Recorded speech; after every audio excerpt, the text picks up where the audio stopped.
Salut chers élèves.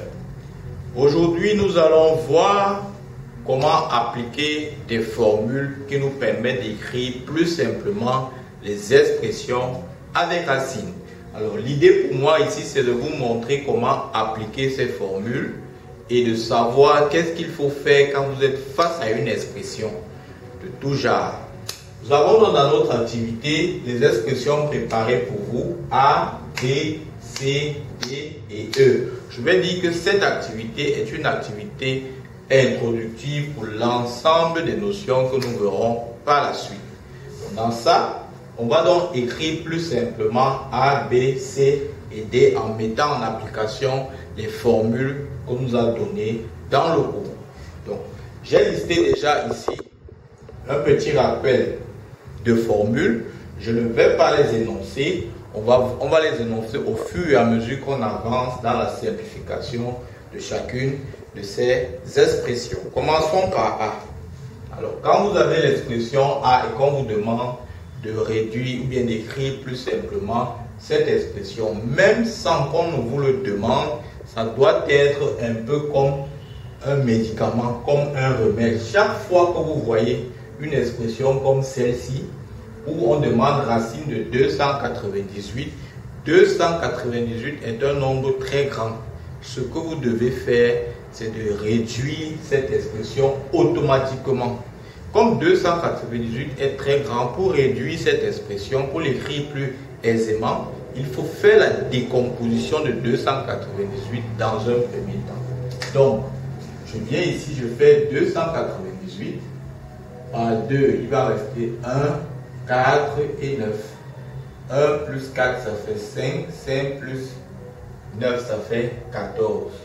Si je divise par 2, c'est pas possible. Si je divise par 3, c'est pas possible. Si je divise par 4, c'est pas possible. Si je divise par 5, c'est pas possible. Si je divise par 7, c'est pas possible. Donc il y a de fortes chances que ce nombre en réalité soit un nombre premier. Voilà. Comme on a un nombre premier, ça veut dire que A sera égal à racine de 2 fois 149.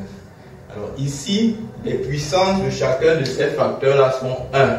Quand les puissances sont 1, on ne peut pas simplifier. Donc, l'expression simplifiée de A reste A lui-même. Voilà. Passons au B. Pour le B, B, c'est 2 racines de 5 au cube. Comment est-ce qu'on traite cette expression? C'est quand vous avez ça. Pour traiter ça, vous vous appuyez sur la formule suivante qui vous dit que A fois B, le tout à la puissance N, c'est A puissance N fois B puissance N. N étant ici 3, A étant 2, B étant racine de 5, parce qu'il faut bien noter que 2 racines de 5, c'est 2 fois racine de 5 au cube. A c'est 2, B c'est racine de 5, N c'est 3. On applique la formule, cela va nous donner 2 au cube fois racine de 5 au cube. Voilà. Donc 2 au cube, vous allez calculer. 2 au cube c'est 2 fois 2 fois 2 qui va donner 8.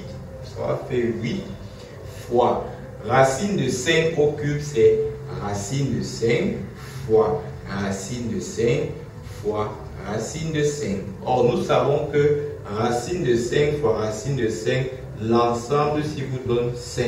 Donc, ça va donner 8 fois 5 fois racine de 5. 8 fois 5, c'est 40. On aura donc 40 racines de 5. Voilà l'expression simplifiée de B.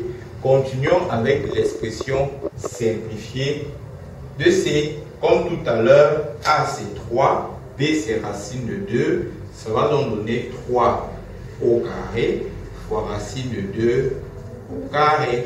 Or, 3 au carré, nous le savons, ça va donner 9. Racine de 2 au carré, on vient ici, racine de A, le tout au carré c'est A.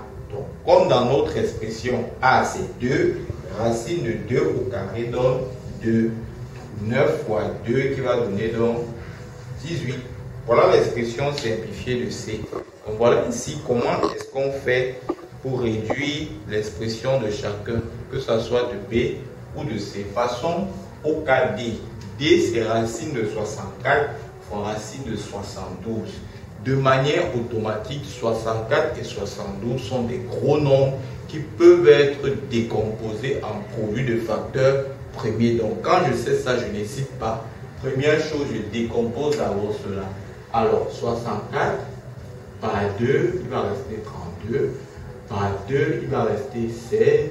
Par 2, il va rester 8. Par 2, il va rester 4. Par 2, il va rester 2. Et par 2, il va rester 1. Par contre, 72. Par 2, il va rester 36. Par 2, il va rester 18. Par 2, il va rester 9. Par 3, il va rester 3. Par 3, il va rester 1. Donc, 72, 64, en réalité, quand vous regardez, ça va faire, donc je vais compter là, ça, ça et ça. Donc, ça fait 2 puissance 2 fois 2 puissance 2 fois 2 puissance 2. Et donc, quand j'ai écrit ça, racine de 64, ça va faire racine de 2 puissance 2 fois 2 puissance 2 fois 2 puissance 2. Alors, j'aurais plutôt écrit racine de 2 puissance 6. Mais ce que je veux que vous compreniez, c'est que tout ce qui est élevé à la puissance 2 sort de la racine. Comme 2 puissance, comme c'est racine de 2 puissance 2, comme c'est 2 si élevé à la puissance 2, en sortant de la racine, ça va donner 2 fois celui-ci pareil, 2 fois celui-ci pareil, 2. Et donc, quand tout ça sort de la racine, il ne reste plus rien dans la racine. Donc, ça fait fois racine de 1, qui est 1. Ça va faire 2 fois 2 fois 2, qui donne 8. Il va de soi pour racine de 72, qui est égal à racine de 2 puissance 2 fois 2 fois 3 au carré. Alors, 2 puissance 2, il sort de la racine, ça fait 2. 3 puissance 2, il sort de la racine, ça fait 3. Comme ça, c'est 2 puissance 1 qui va rester dans la racine. On aura donc 2 fois 3 fois racine de 2 qui va donner 6 racines de 2. Maintenant que j'ai trouvé cela, on continue. D donc va devenir quoi? Parce que je vais prendre petit rentreur. D sera donc 8 fois 6 racines de 2. Alors 8 fois 6, ça fait 48 racines de 2. Vous voyez comment la simplification se fait. Donc à chaque fois que vous voyez un gros nombre, pensez d'abord à décomposer ce nombre en produit de facteurs premiers afin de pouvoir simplifier ça et de continuer exactement. Passons au cas 3. Pareil pour le cas 3 qui est un quotient de 2 racines.